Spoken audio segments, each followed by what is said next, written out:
and the All Indiana Podcast Network. This is the News 8 Daily 8 Podcast, a Wish TV News 8 update. Hello, I'm Jeremy Jenkins, and this is your News 8 Daily 8 Podcast for Thursday, August 29th.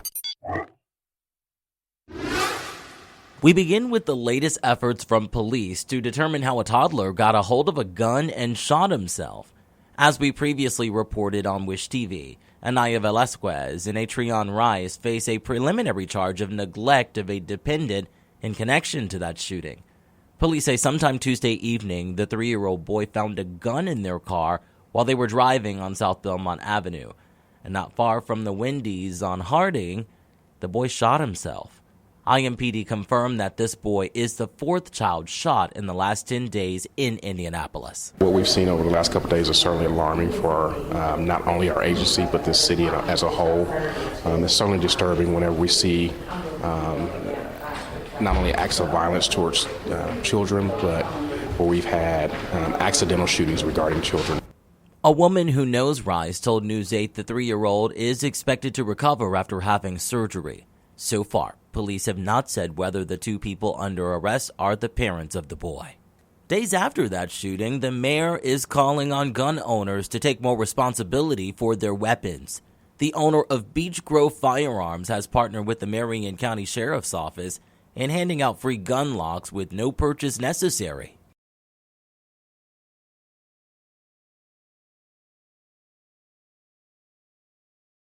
The first priority of adult or a parent is to protect the children, and that should always be our first priority. Whether it's a hammer or it's a firearm, if you don't make these things safe, then the tragedies can occur. From I-Team 8. A 78-year-old woman says her home has been vandalized 6 times this year.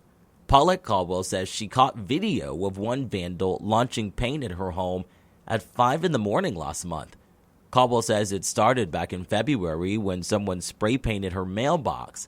Then in March, she says vandals hit her driveway with burgundy-colored paint. The next month, Caldwell says someone put nails in her driveway on 3 separate days.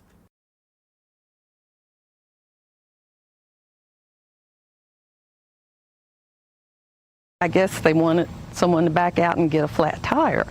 But, you know, if they have a problem, why don't they be man enough or woman enough and come to me or my family so we can discuss it? Why be such a coward? Police tell News 8 they are investigating her case and are patrolling the area. And now an update to another major story we've been following here on Wish TV, the sexual harassment scandal following the Hogsett administration. The mayor is finally opening up about it publicly for the very first time. News 8's Colin Bailey reports. He does not know what will come of the sexual misconduct investigation in light of the 3 different women making allegations against his former chief of staff and chief deputy mayor. Hogsett spoke to reporters after a housing event yesterday, and he says he has some idea of the nature of the allegations, but says he is not sure how broad that investigation is. The women have accused Thomas Cook of sexual harassment and at least 1 case sexual assault dating back to 2014. Cook resigned from the mayor's office in 2020 after some of the allegations came to light, but Cook was later allowed to work on Hogsett's re-election campaign last year. The mayor says that's because he was unaware of newer allegations that have been brought against Cook until 2023. Well, you're right. He had not worked for me for 3 or 4 years, and he offered to help. The campaign got started in earnest in, I believe, November or December of 2022.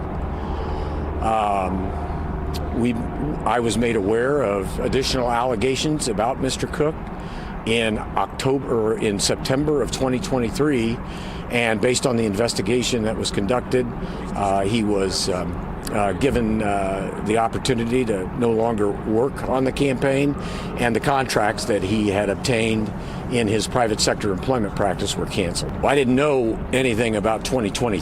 I didn't know anything about 2018 or 2019 until October or September of 2023. Wish TV has previously reported that Cook was found to have made inappropriate romantic advances on a coworker in 2014 while employed by Hogsett's campaign, and the administration knew about the allegations as early as 2017. This week, the city rolled out a new anonymous website for city employees to report sexual harassment. The city county council is also considering hiring an outside firm to investigate how the mayor's office handled the allegations against Cook. I'm Colin Bailey for Wish TV, wishtv.com, or follow us on Facebook for updates.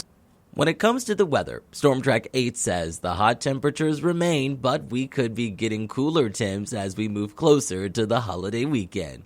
Meteorologist Tara Hastings has your News 8 Daily 8 forecast. Well, we have the potential here to see the hottest day of the year tomorrow. Today, it's going to be hot. It's going to be humid.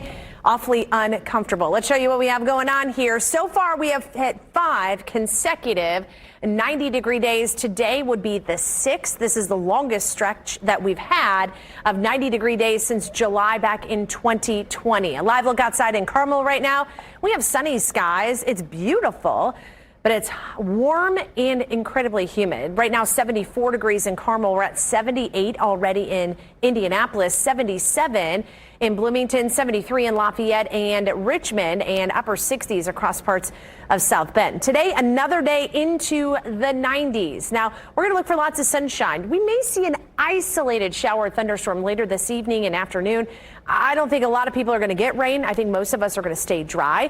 We're going to see temperatures climbing into the mid-80s by lunchtime, and highs today will be in the lower 90s, about 92 in Indianapolis. Also, Bloomington, Bedford, 93, mid and upper 90s farther southward, and then upper 80s across parts of South Bend and also Richmond near 90 degrees. Now, the feels like temperatures today, I think, will be into the upper 90s, just shy of the triple digits, but we'll go into the triple digits for feels like temperatures tomorrow. We do have a break from the high heat and humidity coming this weekend. We'll have much more coming up in my 7-day forecast. To get a peek at the full forecast, just head over to wishtv.com, or you can download the Wish TV Storm Track 8 app. And don't forget to check out our Storm Track 8 weather blogs. Let's wrap things up on a lighter note. If you're looking for something to do this weekend, you can dance the night away. Salsa on the Square is back for its 4th year in downtown Noblesville. That event will be on Logan Street and will feature food trucks, a cocktail garden, and salsa lessons. You must be 21 or older to attend. It runs from 6 to 11 tomorrow night. And if you're wondering how much the tickets will set you back, it's a bargain. The tickets are $12 a piece. This has been your News 8 Daily 8 podcast for Tuesday, August 27th. I'm Jeremy Jenkins for Wish TV, wishtv.com, or follow us on Facebook for updates. This is the News 8 Daily 8 podcast, a Wish TV News 8 update on demand. For even more, on demand and on the go, connect with Wish TV on Facebook at wishtv.com and on the free Wish TV mobile app. Thank you for listening, and be sure to like, subscribe, and follow this podcast for updates every weekday morning on the All Indiana Podcast Network and wherever you get your podcast.